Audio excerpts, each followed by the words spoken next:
All right, man, we got the first title fight. I said this is the people's main event, man. This is the main event to me. I'm sorry. You know, the rematch at the top, cool. We're going to talk about it, of course, but let's break this one down, man.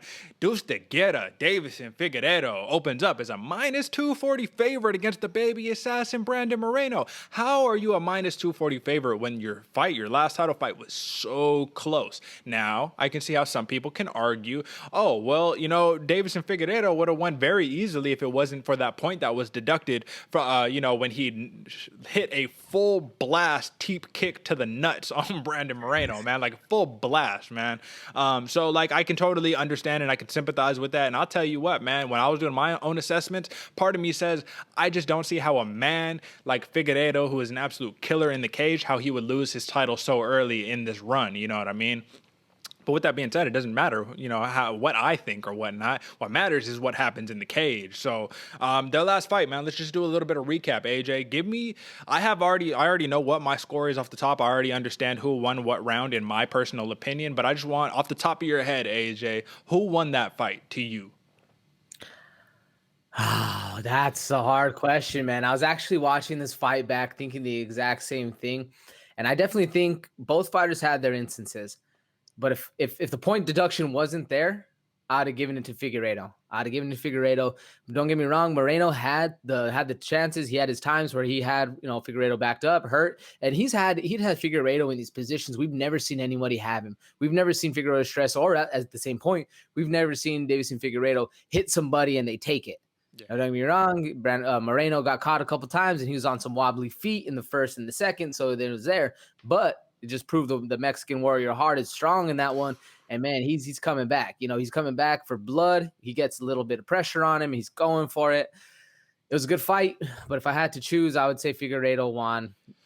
A close decision for sure. It was absolutely close. And outside of the point, like if that point never got deducted, I would have gave it 48-47 Figueiredo, right? Like easy, you know what I'm saying? But with that point, 47-47 was my tally, man. You know what I mean? Even Deiveson Figueiredo even won the 5th round because Brandon Moreno later revealed. So we need to talk about the context too. People don't know about this. I feel like they don't, or they forgot about it. But for Deiveson Figueiredo, listen, this dude was hospitalized like the day before the fight or whatever. You know, he had a stomach virus or something crazy. Some people say food poisoning. Some people say whatever. But he was compromised. Not only that, but both of these fighters had to make weight twice within the span of 21 days. So let's just talk about it really quickly, right? So both of them fought at UFC 255. Deiveson Figueiredo, he knocked out Alex Perez first round. I think it was an easy, clean, you know, get him out of there, right? Brandon Moreno, he fought Brandon Royval. It was the Brandon on Brandon, and Brandon Royval, his shoulder popped. TKO win for Brandon Moreno. Shout out to you, right?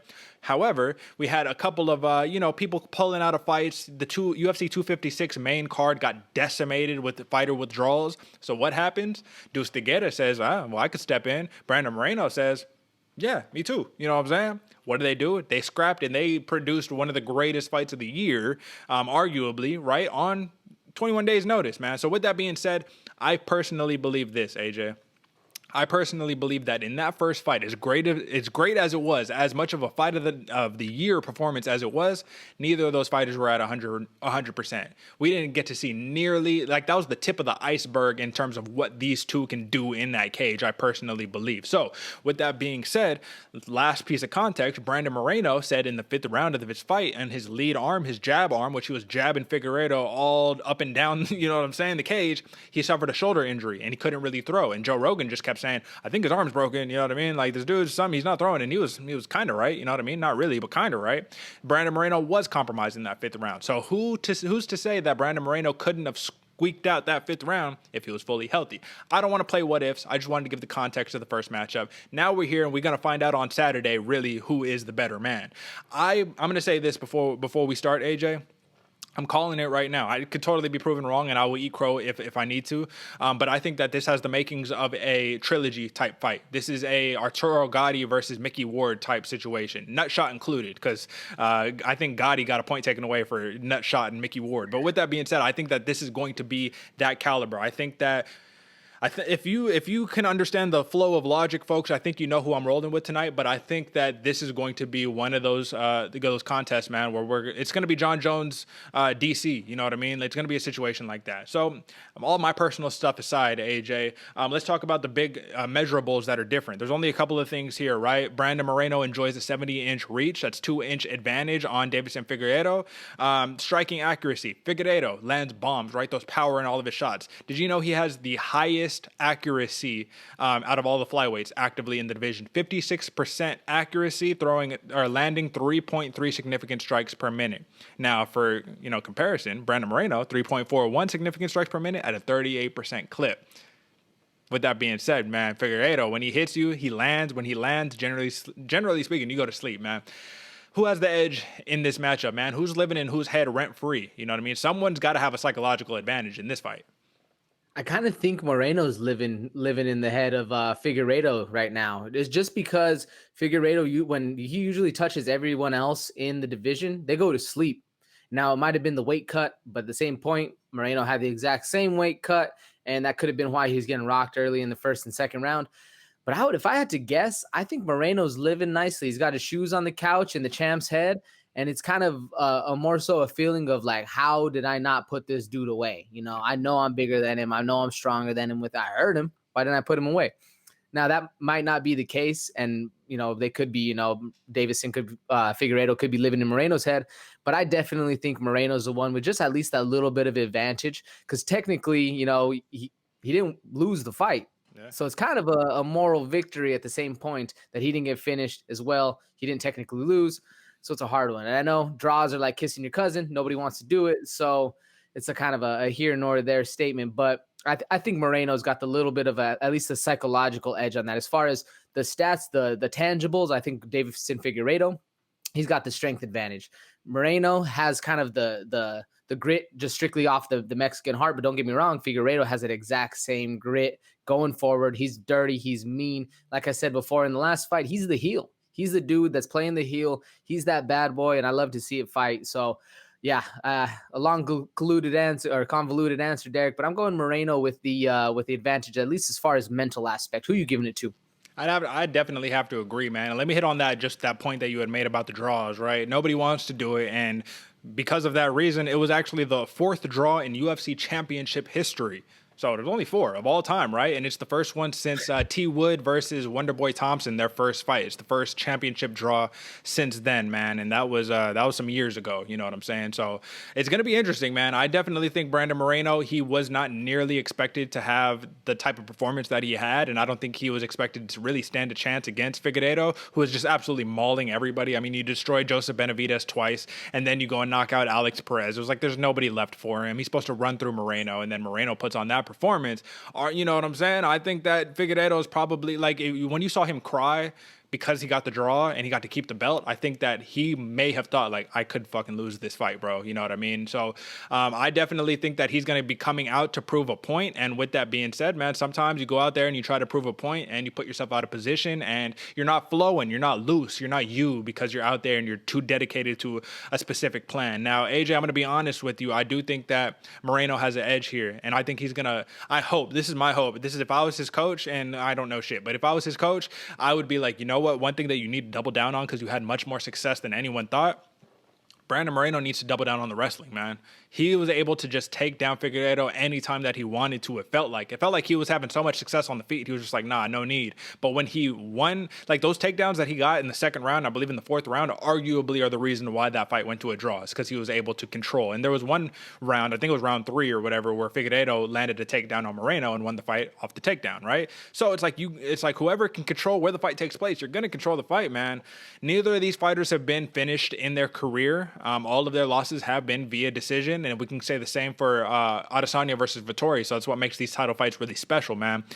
Who do you think is going to be fresher in round 4? Because in the first fight, Moreno was clearly fresher. We know Figueiredo cuts a lot of weight, but it was crazy that Moreno was fresher to me because Figueiredo was blasting heavy body shots, man, the whole entire fight. And I thought that would really, be like a difference maker. It didn't really prove to be, man. What do you think?